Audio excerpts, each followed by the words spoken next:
A paz do Senhor para todos os irmãos. Amém. Vamos ler no livro de Salmos, irmãos, capítulo 119, versículo 105. É um versículo muito conhecido da Bíblia, muitos sabem até decorado. Salmos capítulo 119, versículo 105.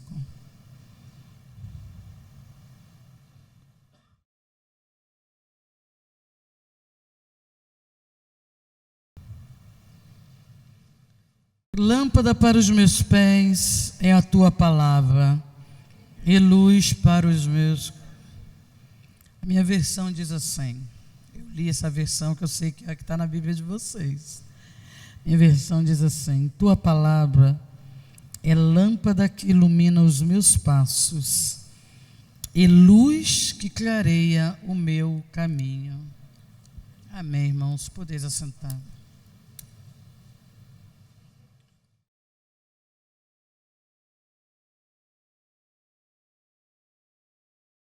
Eu agradeço a Deus o privilégio de estar aqui esta noite, ao pastor Joelson, a irmã Penha, pelo convite, graças a Deus pela honra de estar mais uma vez nesta igreja. Parabéns, 51 anos é a minha idade.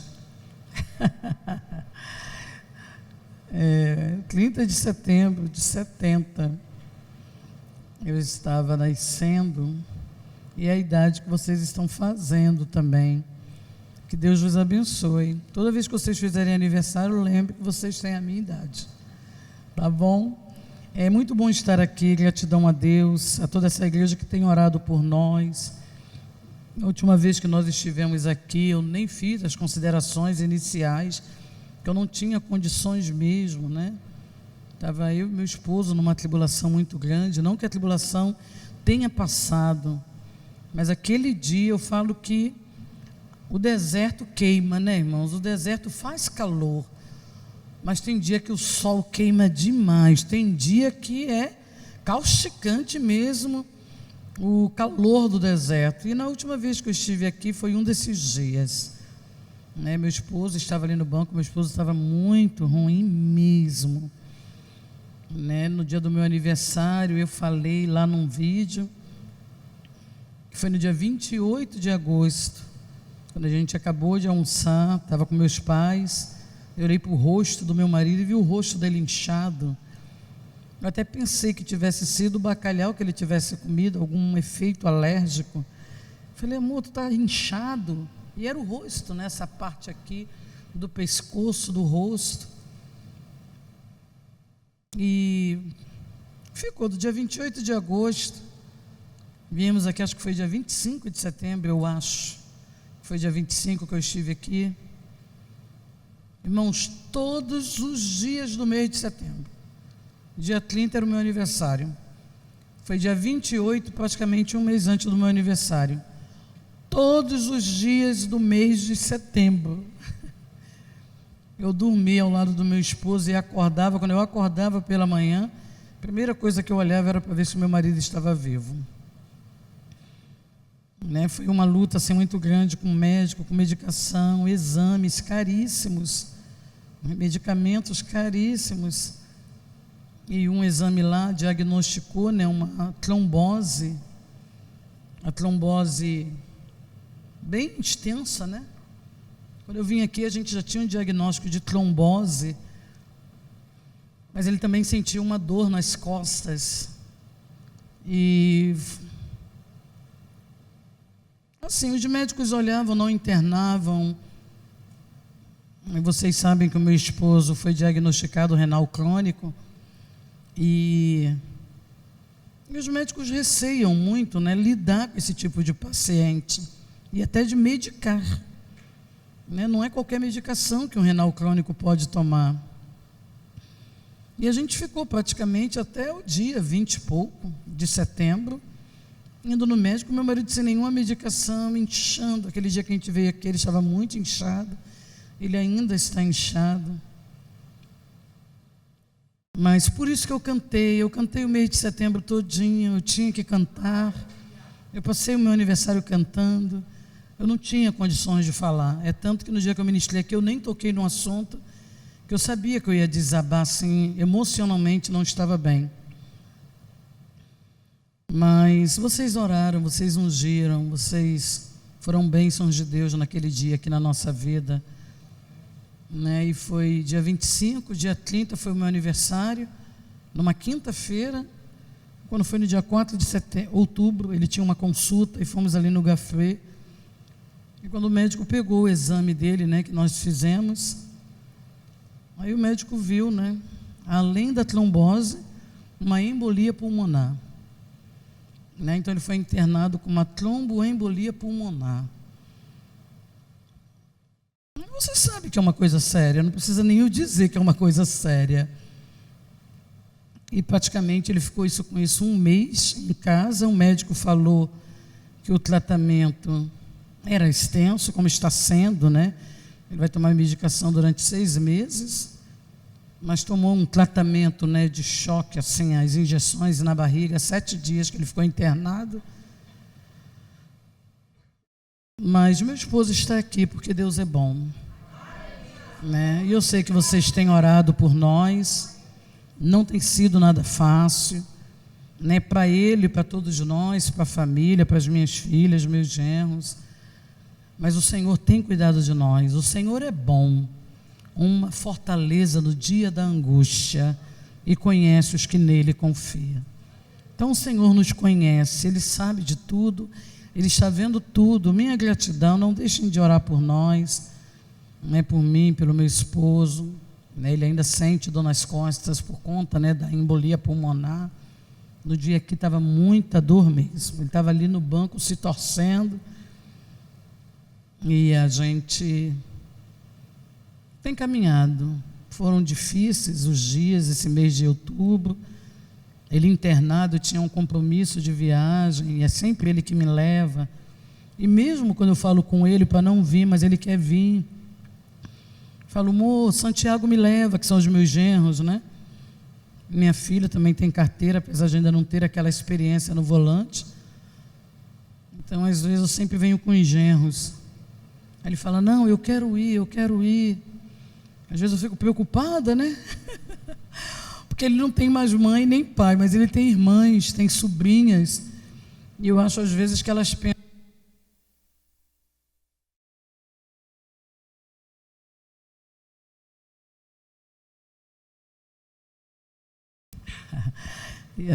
não, eu que mexi aqui, estou inquieta aqui com essas mãos. Às vezes eu acho que, às vezes eu fico preocupada, né, da família achar que é eu que falo, não, vamos, tu tem que ir, e elas ficam, ai, meu irmão tem que descansar um pouquinho, né, Leusa? Mas Deus conhece, Deus sabe que é Ele que quer vir. A última internação que ele teve, que foi o ano passado, antes dessa, ele foi internado o ano passado, também ficou 11 dias internado.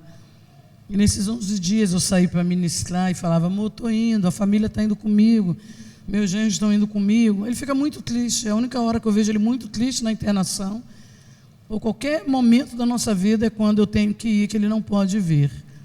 Eu percebo que isso mexe muito com ele, né? E ele falou assim para mim no hospital, mandou escrito, né, no WhatsApp. Ele falou assim, eu fico triste, mas vai com Deus. Ele falou assim, eu queria estar junto, que eu prometi no altar que nós estaríamos juntos até que a morte nos separasse. Então, às vezes, eu acho que ele leva muito isso ao pé da letra. Então, ele gosta sempre de estar junto e de vir e de estar conosco. Né? Por isso que, às vezes, você percebe que ele está inchado, percebe que o pescoço está inchado, o rosto inchado, já esteve pior. Acredite, já esteve pior. Mas ele gosta de vir, eu sei que é o Senhor que sustenta, né? É o céu que sustenta o meu esposo, irmãos. Não tem explicação mesmo. Sabe, meu esposo, durante 1 mês em casa, e o médico falou, quando eu e minha filha levamos ele para a consulta, né? Ele poderia morrer a qualquer hora, repentinamente. Né? E eu tinha essa sensação, eu acordava e olhava para ver se ele estava vivo. Eu sei que foi Deus que guardou, Deus que sustentou, né? A clínica da hemodiálise não resolve também esses problemas, ele só faz a hemodiálise mesmo, né? O médico da clínica falou assim, não, vai inchar mais, falou assim com a minha filha, tudo para eles é normal, mas a gente só tem o Senhor, irmãos, a gente só tem o Senhor. Então continuem orando por nós, gratidão, que eu sei que vocês têm orado por mim, ao pastor Joelso, a todo esse ministério, a todo esse corpo de obreiro, a toda a igreja, né? Eu sei que nós estamos nesse vale, nesse deserto, até que Ele queira, né? O dia que Ele falar assim, chega, acabou, eu sei que Ele é um basta, que Ele dá e acaba mesmo, né? Mas até que Ele queira, vamos prosseguindo na nossa caminhada, e eu sei que o Senhor está aqui, amém? Meu esposo é do Senhor, meu esposo é uma bênção, e eu sei que Deus tem um propósito, né? Eu falo que na maioria das vezes, ainda no deserto, eu entendo o propósito de Deus, mas eu confesso para vocês que nesse deserto que nós estamos, eu ainda não compreendi o que Deus quer com toda essa luta, mas eu sei que o propósito dele na nossa vida é maior que a dor que nós estamos sentindo. Isso eu sei, entendeu? Isso eu sei, dói demais, mas imagina, se essa dor é grande e o propósito é maior, imagine o tamanho do propósito. Então eu foco no propósito, confiando que há uma mão que nos guia, né? Há uma mão que nos guia. E o versículo que eu li é: lâmpada para os meus pés é a tua palavra. Essa igreja aqui, ela tem um diferencial no meu ministério. A minha filha e o meu marido sabem, toda vez que eu vou numa igreja, ou que eu vou voltar, né, na maioria das vezes eu sempre volto às igrejas por onde eu passo, eu sei direitinho o que eu preguei naquela igreja, direitinho. Eu falo, aquela igreja eu preguei foi isso, aquela ali eu preguei foi isso, mas essa igreja é incrível, eu não consigo lembrar. Eu acho que é a única igreja que eu não consigo lembrar com precisão o que eu preguei. Às vezes flui tanta coisa e eu vou soltando tanta coisa aqui no altar, que às vezes eu leio uma coisa, eu me lembro que a última vez eu li uma coisa e fui por outro caminho que eu não queria ir e fui, né? Então tem um negócio aqui que é um pouco diferenciado. Então com certeza vai ter coisas que eu vou falar aqui que você fala assim, eu já vi ela falando isso aí, né? Mas com certeza o Senhor tem alguma coisa para nos falar essa noite, né? Eu subi as escadas ouvindo vocês cantarem firme nas promessas de Jesus, né? Depois ali no gabinete vocês estavam cantando, sou eu aquele, o grande eu sou, e onde estás? Não foi esse? Não perturbeis o coração, porque eu sempre sou fiel, eu fecho a boca do leão, na cova estou com Daniel, né? E quando eu entrei aqui no templo, a irmã Penha estava falando da mulher do fluxo de sangue, que falou, se tão somente eu tocar nas suas vestes, ficarei curada, né? E crendo nesse Espírito Santo que está aqui conduzindo esse culto, né? Que eu não vejo o pregador como detentor da mensagem, né? Eu dependo do culto para ouvir o que o Senhor quer falar conosco. Eu vou seguir nesse mesmo fluxo e vamos ver o que o Senhor tem para falar conosco. O versículo que eu li, lâmpada para os meus pés é a tua palavra e luz para o meu caminho, é um versículo muito conhecido na Bíblia, né? Mas assim, na prática, a prática desse versículo, ela é um pouco séria, sabe? Eu acho assim que ela é séria, não, ela é libertadora. A prática desse versículo é libertadora.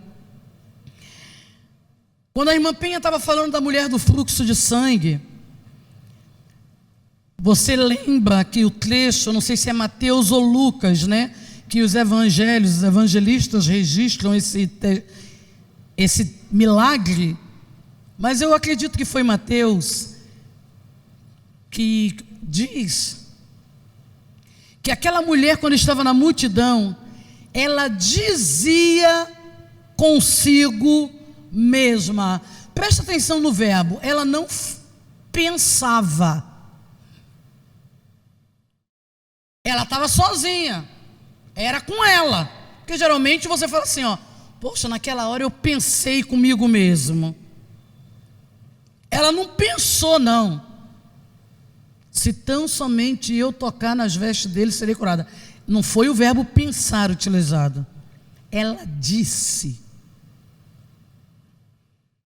O que eu quero enfatizar aqui nessa noite é a fala. Não tinha ninguém para falar com ela. Ela falou, foi com ela mesmo, mas ela disse: se tão somente eu tocar nas vestes de Jesus, eu ficarei curada. Eu costumo dizer que tem coisas que o Senhor não gosta que a gente diga, mas tem coisa que Ele manda a gente dizer. Diga, fale. Por quê? Porque Ele é o verbo. Nesse dia eu estava ouvindo um irmão ministrar, e ele estava falando, né? Não adianta você ter vaidade de ser um geógrafo, de ter feito geografia, que na hora que o Senhor, isso não vai tirar onda nenhuma. Na hora que o Senhor criou o Monte Everest, Ele estava lá. Aí ele foi e falou assim: não adianta você querer tirar onda com seu diploma de letras. Como eu fiz o curso de letras, falei, o que ele vai dizer, né? Aí ele veio falando um monte de coisa. Quando chegou no letras, eu tentei me antecipar ao pensamento do pregador. Falei, né, o que ele vai dizer? Que ele falou do geógrafo, quando o Senhor fez o Monte Everest, o Senhor já estava lá. Então não adianta você tirar onda com o teu diploma de geografia. Aí ele falou o de letras, não adianta você tirar onda com o diploma de letras. Eu pensei que ele ia falar uma coisa, mas ele falou outra. Ele falou assim, porque quando chegou na hora, lá na Torre de Babel, na confusão das línguas, eu já estava lá, né? É interessante também o que ele disse, uma pregação muito poderosa que eu ouvi no domingo, na igreja mãe onde eu nasci, Assembleia de Deus de Pantanal. Mas ele foi e falou assim, quando ele estava falando, não adianta você querer tirar onda com o seu curso de letras. Primeira coisa que eu pensei, ele é o verbo, né? No princípio era o verbo, e o verbo estava com Deus, e o verbo era Deus. A palavra, a fala, Ele é o próprio verbo, né? Então o que acontece? Tem coisas que o Senhor quer que você diga, tem coisas que o Senhor não quer que você diga. Quando Salomão fala que a morte e a vida estão no poder da língua, é porque isso é verdade. Isso não é de zoação não, isso é verdadeiro, né? A fala, o você dizer. Quando o Senhor falou com Jeremias assim, Jeremias falou assim, Senhor, eu não sei falar porque eu sou uma criança. O Senhor falou com Jeremias assim, olha, não digas eu sou uma criança. Isso mostra que tem coisa que o Senhor não quer que você diga. Não diga isso. Então se tem coisa que o Senhor não quer que eu diga, o que Ele quer que eu fale? Aí você me diz, ai Maria, eu tenho que falar só coisas boas, só palavras positivas. É a palavra positiva, irmãos, eu não tenho guerra com palavra positiva, com triunfalismo. Eu não guerreio contra doutrinas, que talvez as pessoas tenham tido uma experiência tão séria com Deus, e eu estou aqui de fora e não entendo, e às vezes eu levanto guerra. Agora uma coisa eu te digo, se você não sabe o que dizer, diga a palavra. Isso aqui eu sei que é viva.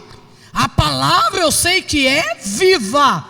Se você não sabe o que dizer, diga a palavra, porque com certeza o Senhor não vai mandar você deixar de citar a palavra. Então você precisa aprender a citar a palavra. Por isso que o salmista fala, lâmpada para os meus pés é a tua palavra. Eu já devo ter explicado aqui, vou reexplicar. Lâmpada para os meus pés é a tua palavra, e luz para o meu caminho, né? Se você apagar todas essas lâmpadas e entrar aqui, todas, né? Ir lá no interruptor e apagar, entrar aqui no templo, tudo escuro, o que você tem? Você tem lâmpada, mas você não tem luz. Adianta alguma coisa você ter lâmpada? Não. Eu não vou falar para você que não adianta não. Mas se você entrar aqui de noite, tudo apagado, a lâmpada está lá. O máximo que você vai conseguir fazer, o que é no escuro? olhar para os teus pés e ir contando os passos. Por isso que a Bíblia fala, lâmpada para os meus pés. Você não tem visão longa. Você tem que vir assim, contando os passos para conseguir caminhar, por conta da escuridão. Então a palavra, ela é lâmpada, mas ela não é só lâmpada. Ela também é luz para o caminho. Mas para que você tenha luz, o que você precisa? Acionar. Ir lá no interruptor e acionar. Ai, Maileusa, então não adianta. Então eu não preciso de lâmpada, eu só preciso de luz. Não, se não tiver lâmpada, não tem como haver a luz. Então elas são dependentes, elas se entrelaçam. Mas quando você tem a luz, você consegue enxergar mais à frente. Agora já não é mais passos, agora você consegue ver o caminho. Quem é que é a lâmpada? A palavra. Quem é que é a luz? A palavra. Qual é a diferença de um para o outro? A lâmpada, você tem a palavra. Dia da Bíblia, creio eu na Bíblia, o livro do meu Deus. Para minha Bíblia, todo mundo levanta a Bíblia, você levanta, sacode. Você tem. Agora, irmãos, a palavra como luz é outra coisa. É você falá-la. Você saber o que você está falando. Muitas vezes a gente lê a palavra, mas a gente não está dizendo. Seus irmãos, com a paz do Senhor, eu vou ler aqui o Salmo 27. Bom, quer ver um salmo? Eu não vou nem falar no 27. Quer ver um salmo que mexe comigo? Salmo 46. Salmo 46. A gente fala o salmista Davi no Salmo 46. Esse salmo não é de Davi. Salmo 46 não é de Davi. São os filhos de Coré. Coré, aquele que se rebelou contra Moisés, que a terra se abriu e engoliu todo mundo. Coré. Os filhos dele eram salmistas. Os filhos de Coré cantavam. E no Salmo 46, eles cantam: Deus é o nosso refúgio e fortaleza, socorro bem presente na angústia. Irmãos, os filhos de Coré viram o pai ser engolido pela terra. Pelo que não temeremos, ainda que a terra se mude, ainda que os montes se transportem para os meios dos mares. Irmão, sabe o que é a terra se mudar e o monte sair de um lugar para o outro? E você está dizendo que você não vai temer.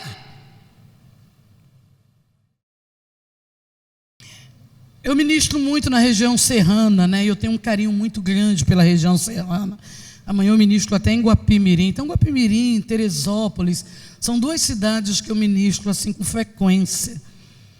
E eu tenho um carinho muito grande por essas cidades, Friburgo, aquelas regiões ali, por conta daquela tragédia, daquelas enchentes que foi num ano aí, lá na região serrana. Irmãos, eu fui ministrar numa igreja da região serrana. Pastor Joelson, a pessoa que nos conduziu à igreja, de um determinado ponto até a igreja, eles nos mostraram assim, o relevo daquela região mudou. O morro que estava num lugar, saiu daquele lugar, com a tragédia da região serrana, aquela enchente. O morro saiu de um lugar e foi para o outro lado. As árvores acabaram, caíram. Você olha assim a paisagem do lugar, quando acabou, que as águas baixaram, não era mais a mesma coisa. Aonde tinha um morro não tinha mais, né? Foi inclusive nessa cidade que diz que quando as águas baixaram, parecia uma cena de filme de terror. Que deixa eu falar uma coisa para vocês, o que você vê na televisão, tem gente que fala assim, olha, a televisão aumenta muito. Depende, tem coisa que eles não querem mostrar. Tem coisa que é pior do que você está imaginando. Eles falaram que quando as águas baixaram, tinham corpos agarrados nas árvores. tinha corpos nas cercas de arames farpados. Quando os filhos de Coré falam, pelo que não temeremos, ainda que a terra se mude, ainda que os montes se transportem para o meio dos mares, é o monte cair no mar. Você está dizendo assim, olha, eu não temo, mas a gente lê sem saber o que está lendo, canta sem saber o que está cantando.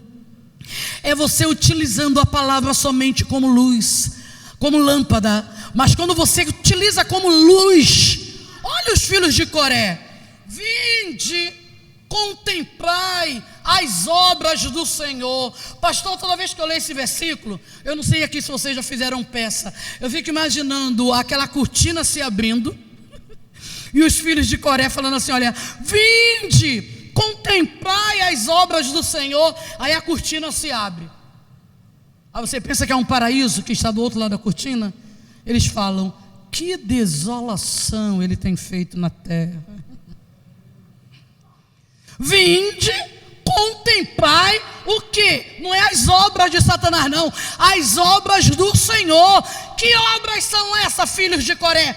Que desolação ele tem feito na terra. Mas ele também continua, irmãos, ele quebra o arco, corta a lança, queima os carros no fogo. Aquietai-vos, sabei que eu sou Deus. Oi, irmãos, o Senhor dos exércitos está conosco. Você pode se sentir sozinho, e daí se você está se sentindo sozinho? Deus não tem compromisso com o que você sente, Deus tem compromisso com o que Ele disse, e Ele falou, estarei convosco todos os dias, até a consumação dos séculos. Ele disse que está com você, então Ele está, ainda que você não o sinta, mas Ele está. Ponto, Ele está. Então essa experiência de saber o que está dizendo, quando a irmã Penha falou assim, aquela mulher teve um posicionamento, ela teve uma convicção. O que ela disse? Se eu tocar nas vestes dele, eu ficarei curada. A minha pergunta é, o que você está dizendo para você mesmo? Porque dizer aqui no púlpito é fácil, irmãos. Eu chegar aqui no púlpito e falar assim, abrir a palavra sem ler, é muito fácil. Salmo 27, ainda que um exército me cercasse, o meu coração não temeria. A gente lê. Ainda que a guerra se levantasse contra mim, nele confiaria. Ainda que um exército me cercasse, eu sempre digo que não precisa um exército não. Basta um meliante com uma arma na mão para as suas pernas tremerem e você até dá um taquicardia. Mas a gente lê, ainda que um exército me cercasse, o meu coração não temeria. Ainda que a guerra se levantasse contra mim, nele confiaria. O que eu quero ministrar nessa noite é, o que você tem dito? Nessa luta aí que você está passando. As pessoas gostam muito de falar assim, né? Principalmente para mim, assim, com esse deserto e esse vale, as pessoas enviam palavras de consolo. Aí sempre fala assim, Eleusa, Deus é bom em todo o tempo todo Deus é bom, né? Acho que isso é uma máxima de algum filme. Aí como eu não tem filme que eu não conheço, eu nunca vi, esse é um deles, eu não estou condenando quem fala não, mas quando eu não sei o que falar, o que eu digo? A palavra. Aí por isso que eu falei para vocês, Naum, capítulo 1, versículo 7. Ao invés de eu falar, Deus é bom todo tempo e todo tempo Deus é bom, eu falo, o Senhor é bom, uma fortaleza no dia da angústia, e conhece os que nele confia. Eu queria que você entendesse que essa palavra é uma arma de guerra. Deixa eu te falar, é a única arma de ataque que você tem. Quando Deus te chamou para ser um soldado, Efésios capítulo 6, versículo 10, o que Ele te deu? O capacete da salvação. Capacete é uma arma de defesa. Ele te deu a couraça da fé. A couraça é uma arma de defesa. A couraça da justiça, desculpa, é uma armadura de defesa. Ele te deu o escudo da fé. O escudo é uma arma de defesa. Ele te deu o cinto da verdade. O cinto é uma arma de quê? De prevenção. É no cinto que você carrega a munição e o cantil de água. Então o cinto é uma arma de prevenção. Ele te deu também o calçado da paz, porque você não vê soldado de chinela havaiana. O soldado tem um calçado apropriado. E a Bíblia diz que o calçado dele se chama paz. Então o calçado de um soldado também é uma arma de prevenção. É para ele não escorregar, é para ele não cair, é para ele não ferir os pés. Então por isso que ele tem um calçado diferenciado. Então Deus te deu armas de defesa, 3 armas de defesa, 2 armas de prevenção. E quantas de ataque? Quem é a arma de ataque? A espada do Espírito, que é a... Sabe por causa de que entre nós há muitos fracos, muitos doentes e muitos que dormem? Porque só estão se defendendo. A gente está numa guerra, irmãos, que a gente só se defende. Só se defende. A gente não ataca. Se você vir muito isso na escola, pessoas brigando, imagina 2 garotos brigando, então não precisa nem ver a escola, essas modalidades aí esportivas de luta. Aí você vê um só rebocando, como a gente falava, fulano rebocou o outro. O que é rebocar? A pessoa só ataca e o outro só fica se defendendo. Irmãos, não precisa ter dom de visão. Quem é que vai vencer essa guerra? Quem está atacando, irmãos. Porque quem fica só se defendendo uma hora se cansa.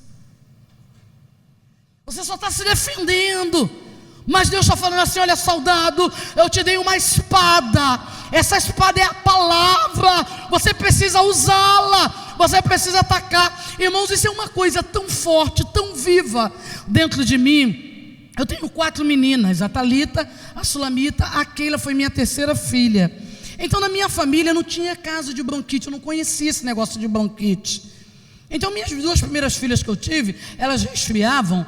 Nem aquele negócio de geração para geração. Aí tinha aquela pomada Vick. Mamãe passava aquela pomada aqui, quando o peito estava chiando, passava aquela pomada, e, irmãos, aqui nas costas, era alívio imediato de qualquer resfriado. Quando eu tive a minha terceira filha, irmãos, a Keila, ela ia fazer 2 meses. 2 meses.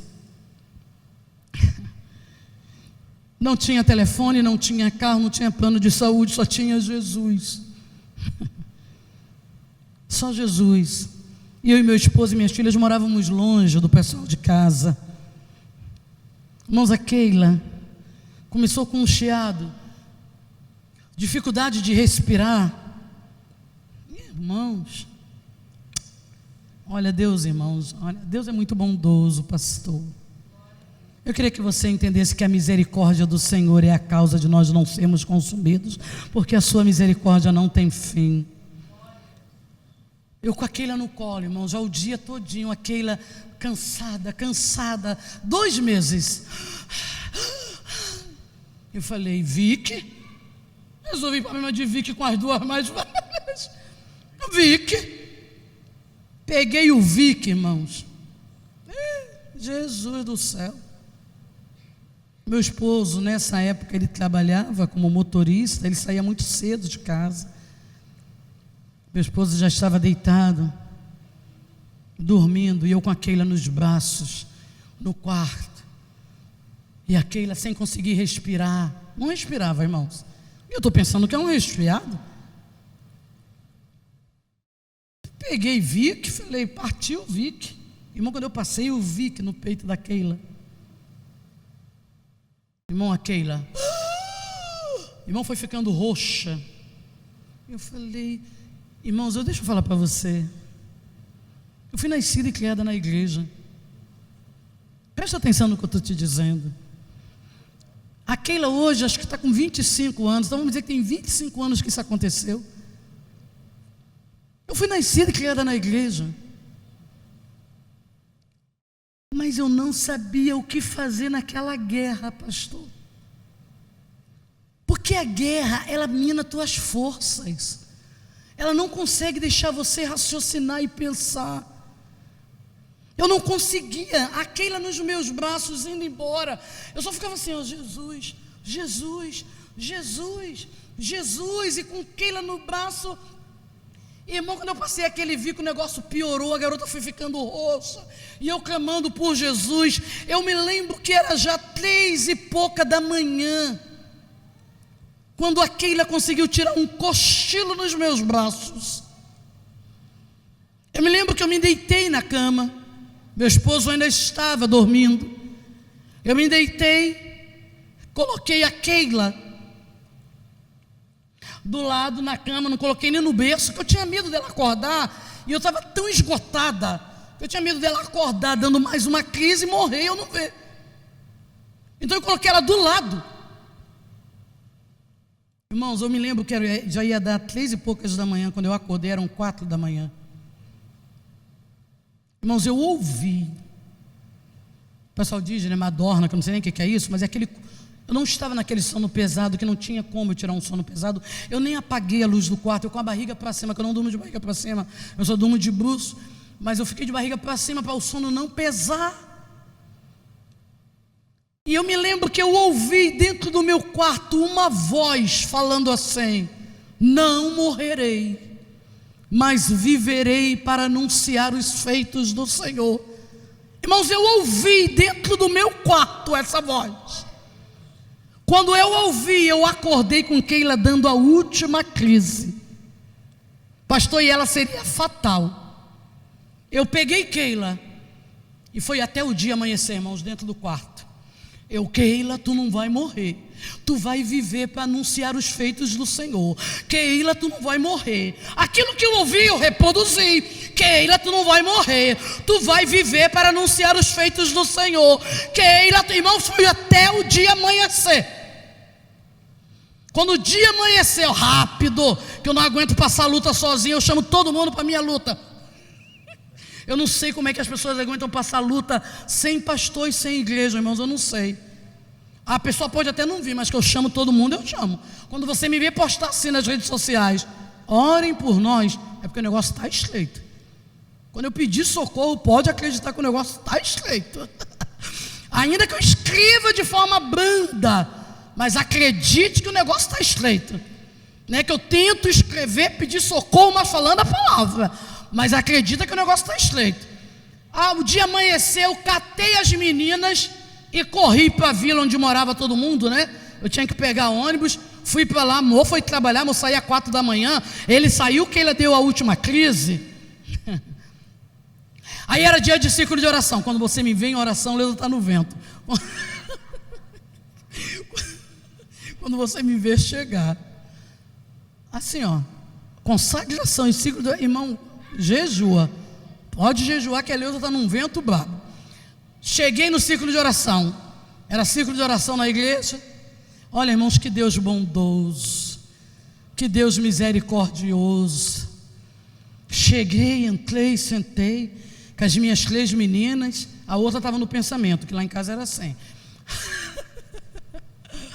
Era uma no chão, outra no colo, outra na barriga e outra no pensamento, era assim. Eu com as minhas 3 meninas, deram oportunidade, irmão Onésimo, saudoso irmão Onésimo. Vamos ouvir irmão Onésimo. E eu estou lá sentada. Irmão Onésimo falou assim: eu quero chamar, lá na hora da ministração, ele falou assim: eu quero chamar aqui na frente. E no círculo de oração ia muitas crianças, porque tinha um momento lá no círculo de oração que chamava as crianças lá na frente para orar. Então eu gostava de ir ao círculo de oração para as minhas filhas receberem aquela oração. Não era frequente, mas eu ia. Mas se eu me ver chegar assim 2 horas em ponto, que tira 1 hora de joelho, é luta, entendeu? É luta. Eleusa está no vento. Se você me ver chegar em ponto assim, eu queria chamar aqui na frente uma criança. A mãe sabe que essa criança está precisando de uma cura hoje, e o Senhor vai curar.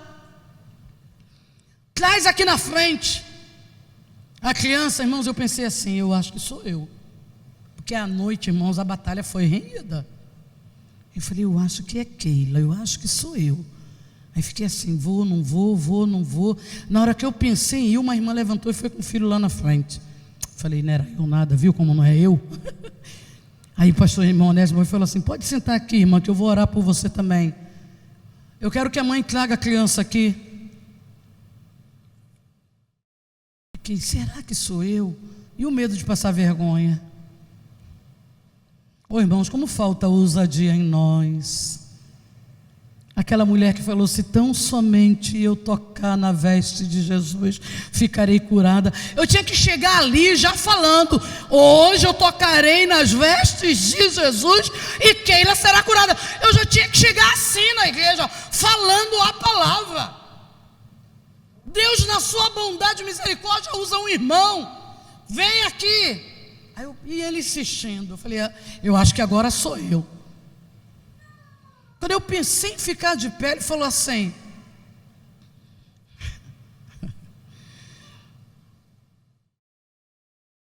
essa criança passou a noite acordada, essa mãe passou a noite lutando com a morte. Era tudo que eu precisava, né? Quando eu pensei em me levantar, levantou outra irmã.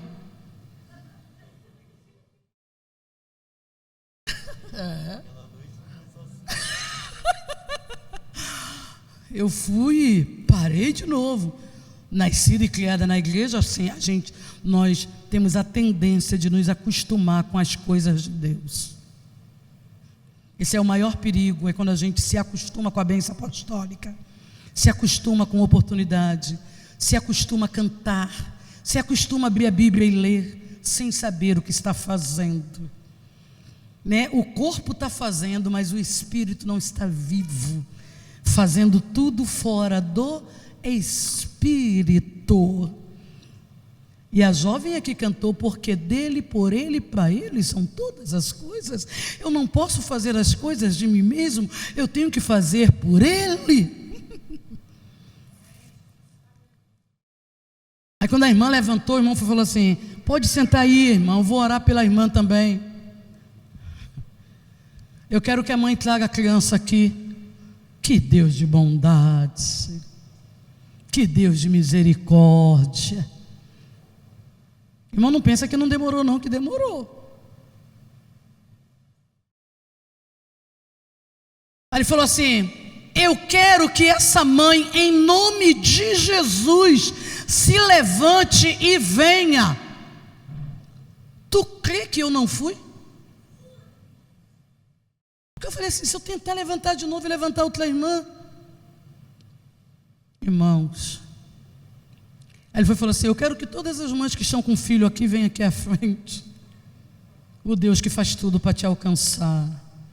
Quando ele falou, irmãos, que alívio, eu me levantei, aí veio aquela muvucada de mãe, né, com as crianças. Quando eu vim chegando, ele falou assim, e a mãe que passou a noite acordada, fica aqui. Eu travei aqui. Ficou a mesma coisa, fica aqui. Eu travei aqui. Ele foi falar assim, vem cá, irmã, em nome de Jesus. Eu com aquela nos braços. Ele orou por todas as crianças que estavam ali na frente, mas ele colocou a mão na cabeça da Keila, aleluia, e falou, bronquite alérgica.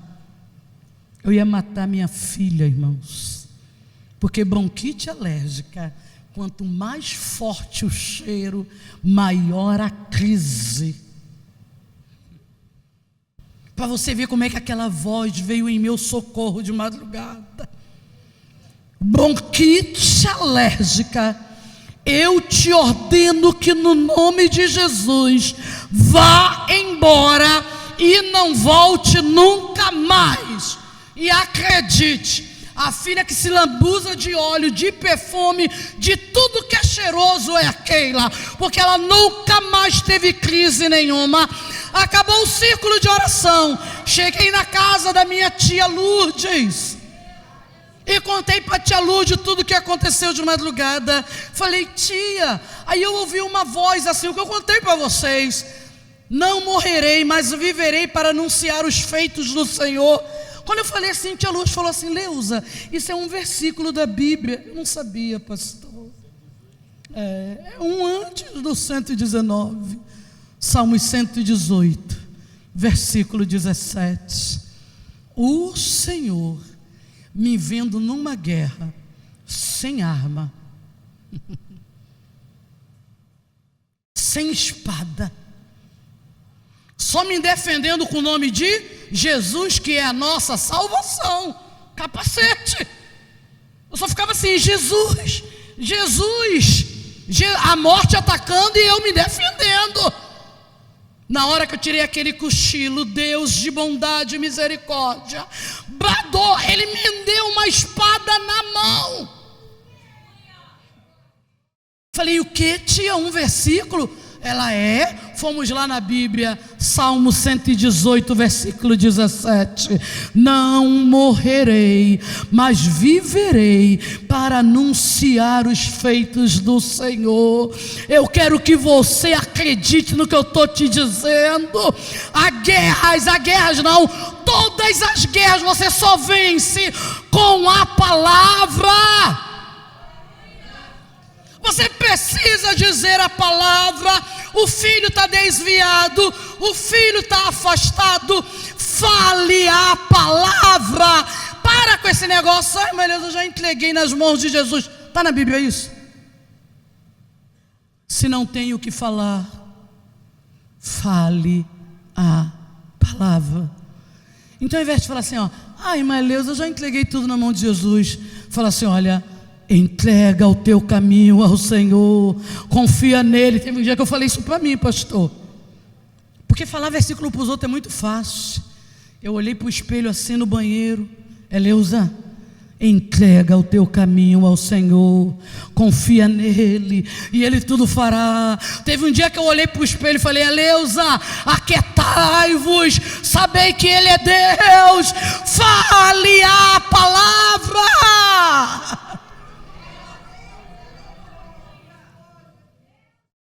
O que você está dizendo? O que você está repetindo? Você vai ao médico, o médico olha, você tem uma propensão a diabetes. Você já sai do médico assim, ai, estou diabético. O médico fala, você repete. O professor fala, você repete. A palavra fala, e você não repete.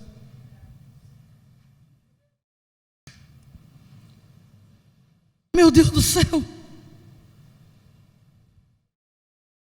Você pensa que eu estou gorda, né? Você não viu nada. Hoje eu estou com 121 quilos. Eu tinha 150 quilos. Cheguei no médico para fazer exame de rotina. O médico pegou a ficha. O que a senhora quer, dona Eleusa? Falei, eu vim fazer exames de rotina, os exames de sangue, os exames de rotina. O médico olhou assim para mim, desse jeito, irmão. Falou assim, a senhora sabe que a senhora pode morrer qualquer hora dessa? Eu falei, o senhor também. Quem é que não pode morrer qualquer hora dessa? É só eu? Falei, o senhor também. Ele riu, igual vocês riram. Quem é o médico? Quem é ele? Baseado em que? Ele viu algum exame meu para dizer que eu posso morrer qualquer hora dessa? Quem é ele?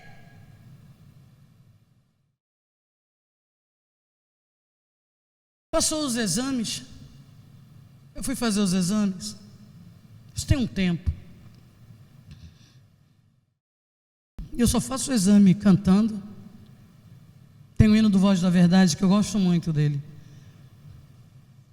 O pessoal está colhendo sangue de mim, mas é toda vez. Está colhendo sangue e eu cantando. Nas minhas veias corre o sangue daquele que morreu por mim. Nas minhas veias corre o sangue de Eloi. Aí eu falo: Senhor, aqui está correndo o teu sangue. É o teu sangue que está correndo nas minhas veias. E o pessoal está colhendo sangue. E eu falando com você. Fala. Fala. Toda vez que eu tomo a Santa Ceia, irmãos, é uma transfusão de sangue. Meu Deus. Sabe o que é uma transfusão de sangue? A mãe de uma amiga foi internada, precisava de 2 bolsas de sangue, a mãe morrendo pálida numa cama, o sangue entrando e a vida voltando. A Santa Ceia? Para de tomar Santa Ceia, irmão, sem saber o que está fazendo. É isso que é não discernir o corpo do Senhor. Não, o pão é vida. Eu queria que você entendesse que Ele é o pão vivo que desceu do céu. Essa palavra é pão. Meu Deus, o que você faz na hora que você pega o pão? Tu come. Você fica tentando entender, deixa eu ver como é que esse pão foi feito. Que a gente fala assim: oi, mãe Leusa, eu não leio a Bíblia porque eu não entendo. Pão não foi feito para entender, foi para comer. Coma. Para com esse negócio. Eu tenho que entender. Leia. Fale. Quando chegar na guerra, o Espírito Santo te lembrará. Aí tu vai entender direitinho para que serve aquilo. Direitinho. Tu fala: meu Deus, irmão, não sei por que veio isso. O Espírito vos lembrará todas as coisas. O nosso problema é que a gente quer escolher, né? Talvez essa igreja não tenha isso, mas tem igrejas que tem muito isso. Quem vai pregar? A gente quer escolher o padeiro que vai servir o pão. Mas deixa eu te falar, para de olhar para a padaria, para de olhar para o padeiro, olhe para o pão e coma. Aprenda a ouvir todas as palavras que são ministradas aqui, todas. Eu falo que foi no deserto que eu aprendi a ouvir todos os irmãos que ministram a palavra na hora do culto, todas as crianças, todos os testemunhos, tudo quanto é hino, foi no deserto. Eu numa luta, irmãos, cheguei na consagração 7 da manhã, em ponto. Eu não sei aqui como é que são os trabalhos de oração, mas na igreja onde eu congrego, tem no máximo, quando assim, está arrebentando mesmo, tem 10 pessoas. Mas deixa eu te falar, e registro que eu estou te dizendo, os maiores segredos Deus tinha para os pequenos grupos. Pode acreditar, irmãos. Ele dava uma comida para a multidão, mas quando chegava na hora do pesado, dos segredos espirituais, Ele chamava os discípulos à parte. A comida da multidão era uma. O melhor está nos pequenos grupos, e que às vezes a gente desdenha. Cheguei na consagração, ciclo de oração, como o Senhor já falou comigo, já me ministrou o meu coração nesses trabalhos. Cheguei precisando de um norte, pastor. Eu precisava de uma palavra, que o pessoal fala a palavra rema. Eu não entendo nada de hebraico, nem de grego, nada disso, pastor. Como? A palavra rema. Eu precisava de uma palavra, basta uma palavra e o meu criado sarará. Eu precisava dessa palavra, porque não adianta você na guerra, precisa de direção. Você precisa saber a direção que Deus vai dar. É cura, Ele vai levar, Ele vai curar, Ele vai levar assim até o arrebatamento da igreja. Você precisa de um norte, você precisa de uma direção. E eu me lembro que eu cheguei naquela consagração, e o que o Senhor ministrou ao meu coração, isso foi: escute tudo o que será dito. Na consagração não tem microfone, não tem músico, não tem instrumento, não tem bateria, não tem ninguém para tocar, não tem ninguém para ligar o som. Só está ali realmente quem quer. O supervisor, o superintendente do trabalho de oração era irmão Antônio Francisco, que já dorme no Senhor. O Antônio Francisco falava assim, irmãos, tudo embolado, e baixinho, baixinho. Ninguém tinha paciência de ouvir irmão Antônio Francisco. E o Senhor falou naquele dia: escuta todo mundo.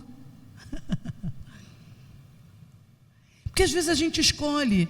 É um irmão que tem uma palavra boa que vai falar, a gente presta atenção. É um irmão que fala baixinho, sem eloquência, a gente acha que não fala coisa com coisa, mas ele veio aqui distribuir o pão.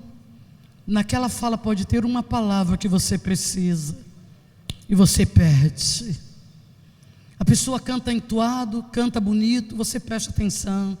A pessoa não é entoada, está cantando, você, é o pão, coma o pão. Ouça, entenda, você não sabe de onde virá a palavra.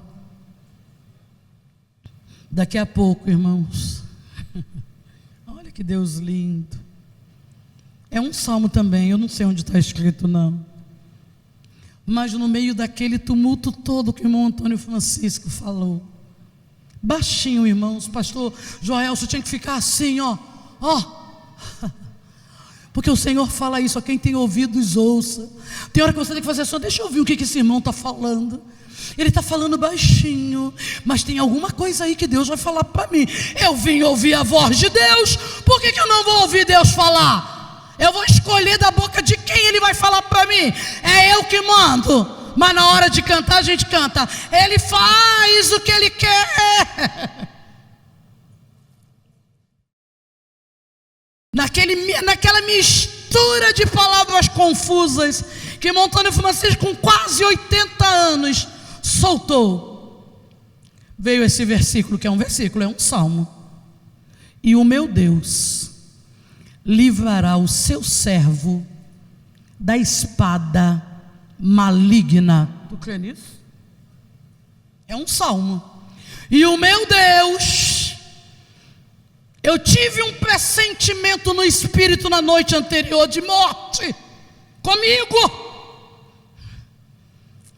E eu cheguei na consagração para ter um norte do Senhor, se haveria livramento ou não. E foi aqui, irmão, a angústia foi aqui. E veio essa palavra no meio de um monte de confusão. E o meu Deus livrará o seu servo da espada maligna. Tu crê que na hora que irmão Antônio Francisco falou isso, na mesma hora o Espírito falou, é a palavra rema, tu receberás livramento. Ninguém sabia de nada, irmãos. Quando acabou a consagração, fez no trabalho que o pastor Joel sempre faz aqui no final do culto. Alguém teve alguma revelação?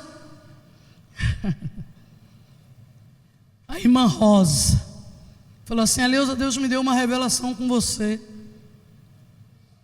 É mesmo, irmã. Ela falou assim: eu vi um anjo. Eu não tive oportunidade não, irmãos. Isso tem uns anos. Minhas filhas eram pequenas. Eu vi um anjo entrar por essa porta com um cálice na mão, e o cálice chegava a ser preto de tão amargo que era. E ele chegou diante de ti e parou. Aí é a hora, né? E agora? Chegou diante de ti e parou. O anjo, Aleusa, te olhou de cima e me tirou o anjo. Te olhou de cima a baixo. E ele voltou. E tu não bebeu do cálice. Que Deus, né, irmãos? E o meu Deus livrará o seu servo da espada maligna. 9 horas da manhã acabou a consagração. Quando eu saio na porta da igreja com as minhas filhas, o meu irmão tinha um mercado em frente à igreja.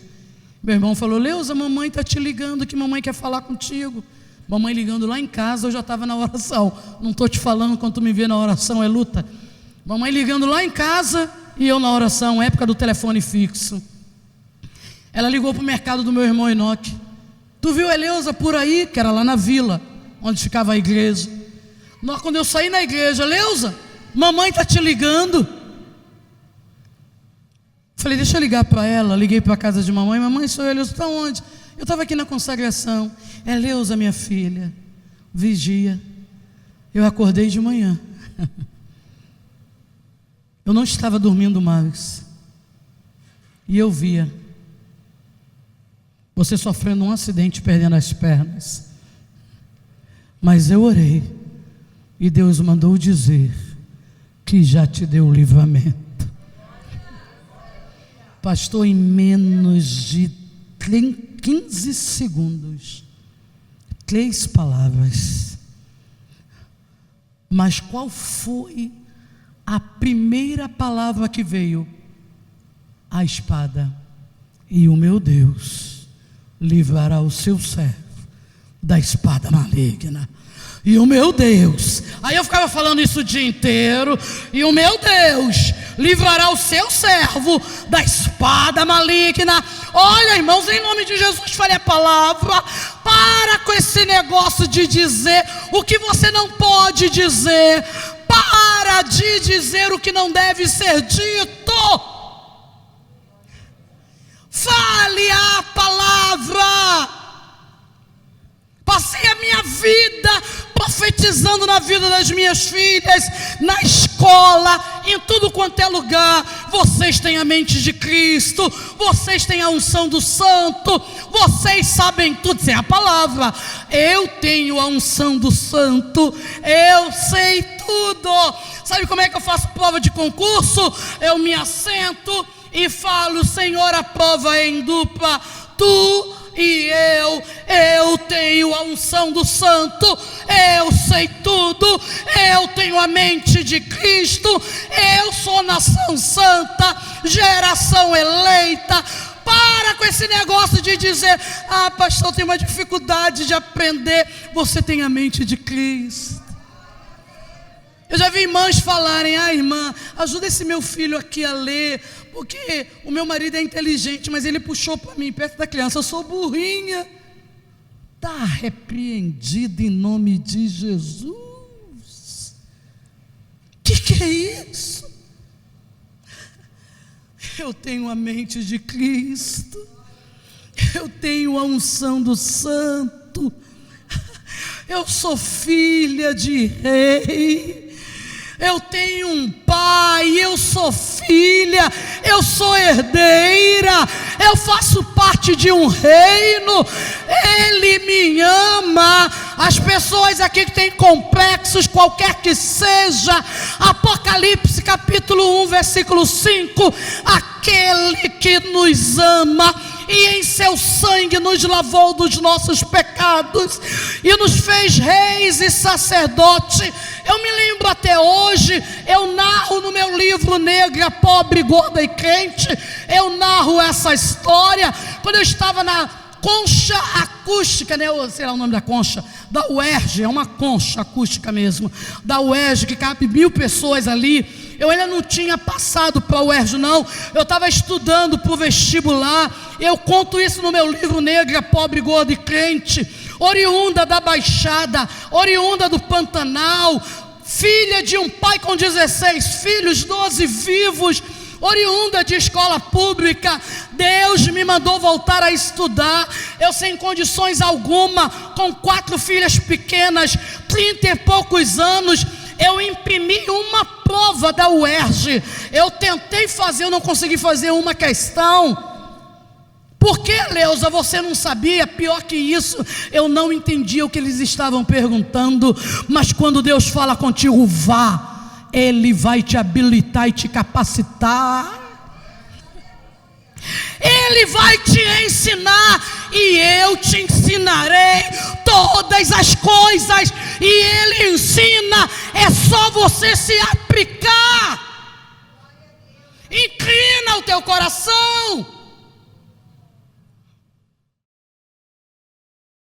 E ali naquela concha acústica, pastor, da UERJ, eu conto isso no meu livro Negra, Pobre, Gordo e Crente, os melhores professores iriam dar uma aula para o vestibular, uma aula de pré-vestibular.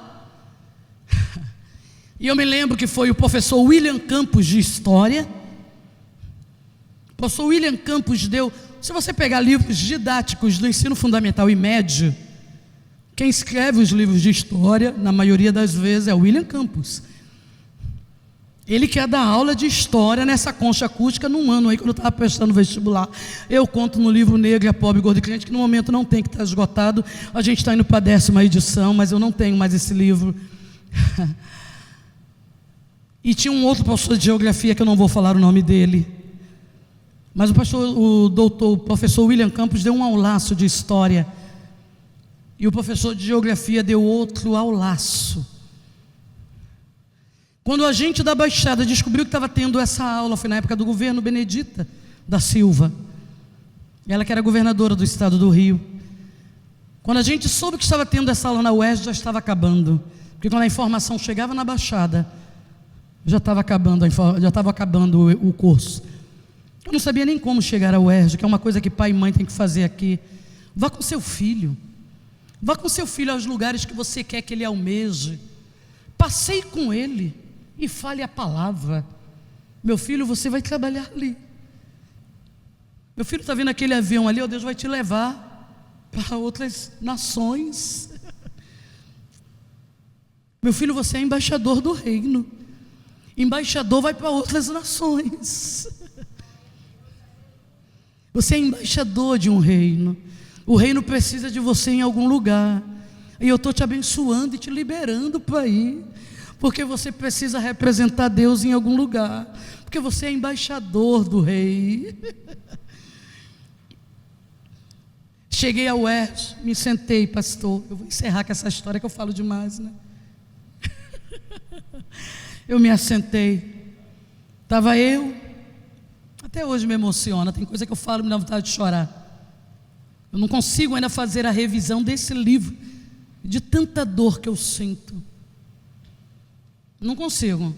Eu vou agora fazer a 10ª edição, vou ter que fazer uma outra revisão. Eu não consigo terminar a revisão, eu choro demais. Eu assentada com a minha irmã, minha irmã e uma outra colega, sentamos ali na concha acústica da UERJ, fomos de trem, não sabíamos chegar à UERJ, sentamos lá, a gente estava estudando para prestar um vestibular. E a abertura daquela aula, irmãos, eu canso de dizer para todo mundo que lê esse livro não é uma guerra contra os ricos, nem contra os brancos, nem contra os magros, nem contra quem não é crente. Não é que o título do livro é Negra, Pobre, Gordo e Crente. Então tem gente que pensa que é uma guerra contra os ricos. Eu não tenho nada contra quem nasceu num berço de ouro. Deus sabe que eu não tenho. Eu tenho amigos ricos, eu tenho amigos de boas condições financeiras, eu tenho amigos que moram em choupanas. Então Deus sabe que não tenho preconceito com quem está acima do meu ombro, não. Não é que eu sou santa, não, foi uma coisa que o Senhor me ensinou. Eu tenho aprendido isso. Então eu falo que não é uma guerra de classes o meu livro. Eu não tenho nada contra quem nasceu num berço de ouro. A minha guerra no livro é contra um sistema, que quem não nasceu num berço de ouro e quer tentar conseguir alguma coisa, o sistema coloca o pé no caminho para derrubar. A minha guerra é contra um sistema, não é contra pessoas. Tem um irmão aqui que falou que leu esse livro, foi o irmão ali. Eu assentada naquela concha acústica, a abertura da aula foi assim: onde estão os alunos do CAP UERJ, Colégio de Aplicação da UERJ? Aí tinha uma turma assim, irmãos, eles levantavam e faziam aquela onda assim, eram quase 1000 pessoas naquela concha, tudo adolescente, e tinha ali uma negra, uma pobre, uma gorda e uma crente com 30 e poucos anos, sentada com 150 quilos. Acho que o pessoal pensou que eu estava levando minha filha para passar no vestibular, e não era eu. Aí levantou: onde estão os alunos aqui do CAP UFRJ? Os alunos do Pedro II, os colégios tudo elitizados. Os alunos do Tamandaré, me lembro desse colégio que ele falou. Aí tinha aquela multidão. E eu me lembro que eu sentado ali, falei, quem vai perguntar? Os alunos do colégio Raul Fernandes, que é um colégio sucateado da Baixada Fluminense. Falei, por que não perguntam pelo meu colégio? Não sabem nem que existe. Mas o Deus que vê, como viu H no deserto, me viu ali. Ai, irmãos. Eu lembro que na abertura daquela aula rolou a primeira lágrima.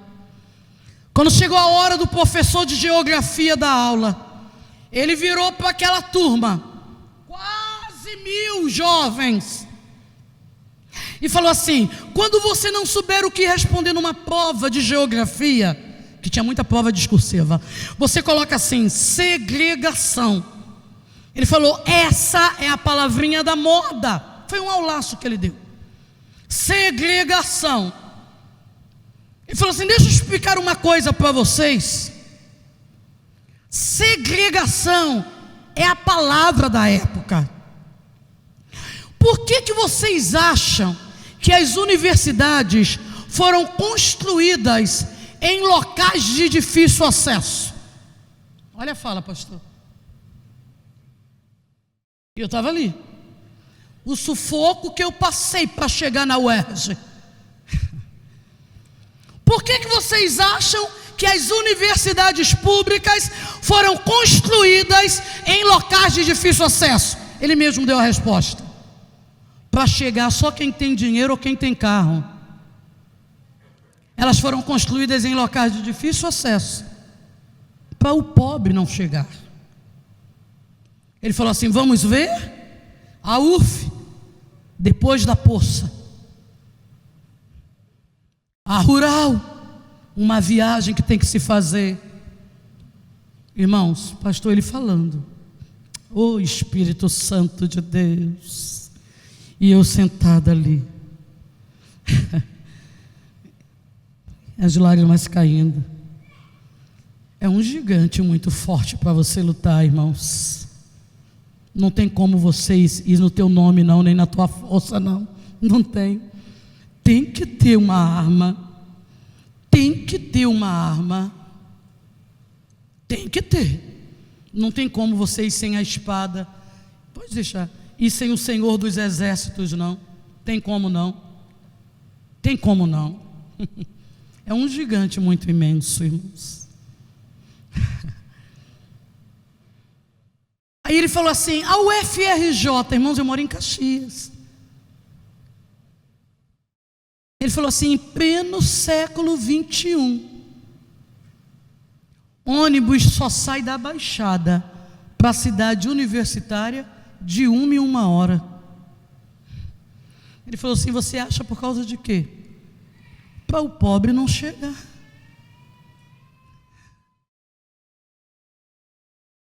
Aí ele falou, vamos pensar na UERJ, que era onde eu estava. O trem vem da Baixada, isso foi em 2000 e pouco. Eu acredito que hoje o itinerário é outro.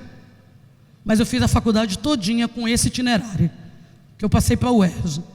Eu fiz a faculdade todinha com esse itinerário. Ele falou desse jeito assim.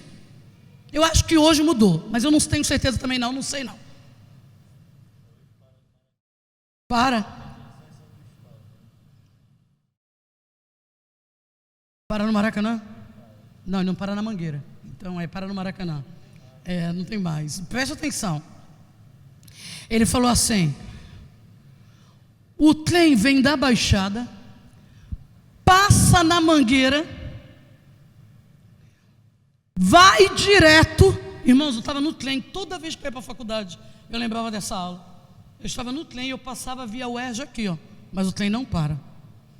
Ele vai, ia para São Cristóvão, eu descia em São Cristóvão, fazia a baldeação que falavam, para pegar o trem que vinha da cidade. Esse trem parava na Mangueira, eu descia na Mangueira, na estação da Mangueira. Ele parava na estação da Mangueira. Hoje eu não sei como é que é. Eu fiz 5 anos de faculdade, no Maracanã que ele para, né? Parava na Mangueira, esse trem. Eu descia, e estava o UERJ ali. Ele falou: reparem que o trem que vem da Baixada não para na Mangueira. O que para na Mangueira é o trem que vem. Ele não disse não, mas você vê, se futebol é cultura, até o Maracanã, o trem que sai da Baixada, ele para hoje no Maracanã? Hoje para. Não parava. Não parava. Tinha que ir para São Cristóvão para pegar o trem que vem da cidade. Exatamente, o Deodoro, né? Irmãos, quando ele falou aquilo,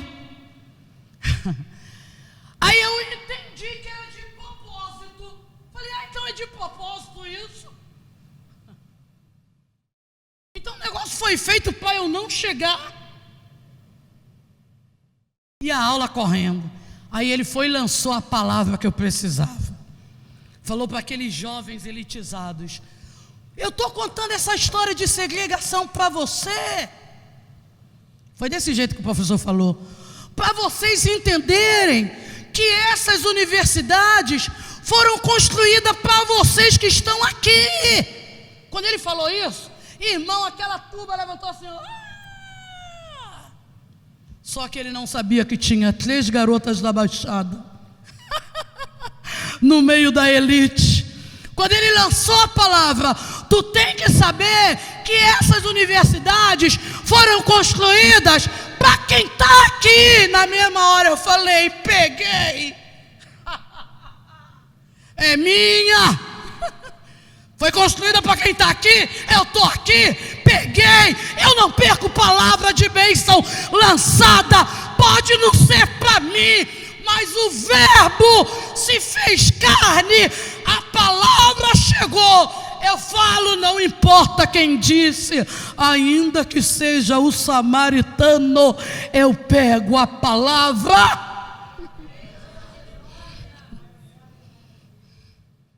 Eu me lembro quando eu saí da UERJ, naquele dia, o coração apertado de tristeza, que eu nunca tinha visto as coisas por esse ângulo. A gente tem um olhar muito ingênuo para lutar contra um sistema tão feroz. Quando eu saí da UERJ naquele dia, pastor, quando eu cheguei no portão para vir embora, eu me virei. Quando eu me virei, eu vi aqueles prédios. Não bastava o professor falar e eu pegar. É maior que isso. Você precisa dizer. Eu virei. Quando eu vi aquela imponência, eu virei e falei assim: UERJ, a palavra diz: todo lugar que pisar o vosso pé, eu vos tenho dado. O meu pé pisou aqui. Essa terra é minha. Irmãos, foi 2002, 2001, 2002. Aí só você lendo o livro para saber o que Deus fez na minha vida, dentro daquele lugar. Todo lugar que pisar a planta do vosso pé, eu te dei. É a palavra que diz. Acredita. Não basta acreditar. O que tem que fazer? Dizer. Diga, fale, ensina teus filhos, teus netos falarem a palavra dia e noite. Dia e noite. Fale a palavra. Fale. Para com esse negócio do filho ir para a noitada. Falar: tu vai, né? Vai, fica pensando. Vai, ó, quando correr perigo, não clama por Deus não, hein? Que Deus não vai entrar onde tu entra não, hein? Quem disse? Quem disse? Se tu não tem o que dizer, não fale nada. Fale a palavra. Meu filho, tu vai, né? Eu não queria que tu fosse não, mas tu vai, né? Pode ir, meu filho. O Deus que eu sirvo irá contigo. Aonde tu entrar, Ele vai entrar. Porque a palavra diz: se eu fizer no céu a minha cama, Se eu fizer no inferno a minha cama, até ali a tua destra me susterá e a tua mão me guiará. Tu não vai fugir dessa luz, meu filho. Tu não vai fugir dessa graça. Quando tu entrar no inferno, o Deus que eu sirvo vai estar lá. E na hora do perigo tu pode chamar por Ele, que Ele vai estar lá.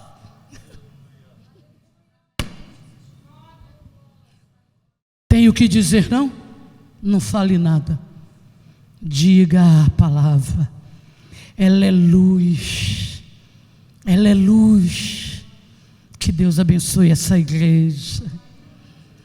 Sabe, coloca versículos na tua geladeira, na tua pia. Quando tu vier na igreja que tu ouvir alguma palavra, escuta todo mundo, irmãos. Escuta todo mundo.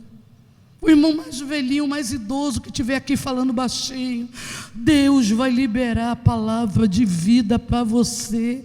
A palavra é vida, é vida. Vamos ouvir a irmã falando, então essa irmã só canta aí no chato. Escuta, o hino é a palavra cantada. Escuta. Eu não gosto muito dos hinos modernos, mas eu escuto. E tem um hino que eu me apaixonei pelo hino por causa de uma frase que eu ouvi. Eu não tenho tempo para ressentimento quando eu me lembro que Ele me ama. Eu não tenho tempo para picuinhas, para fofoquinhas, para amargura, para ressentimento, quando eu me lembro que Ele me ama. Oh, irmãos, escute. Pare de escolher o que você vai ouvir. Para de escolher o que você vai dizer. Para de escolher o pão que você vai comer. O pão vivo que desceu do céu está aqui. Fale a palavra. Na hora que você fala, acredita. Lá em Efésios, já viu quando fala da espada? Como é que fala? Tomai também a espada do Espírito. Viu qual é o verbo? Tomar. Na hora que você usa a palavra, sabe o que você acabou de fazer? Comer a palavra. Você comeu.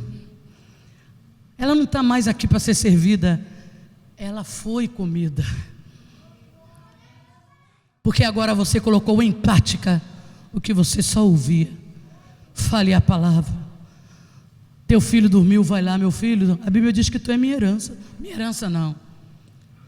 Filho não é tua herança. São heranças do Senhor.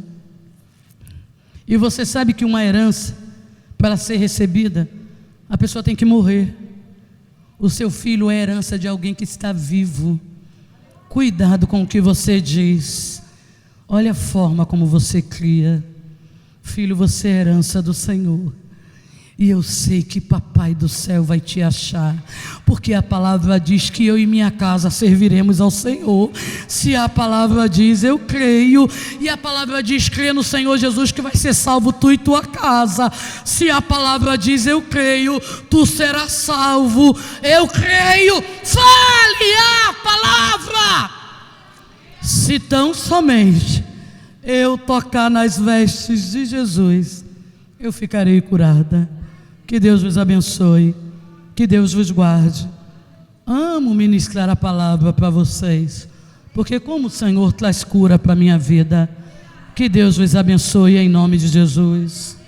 Amém.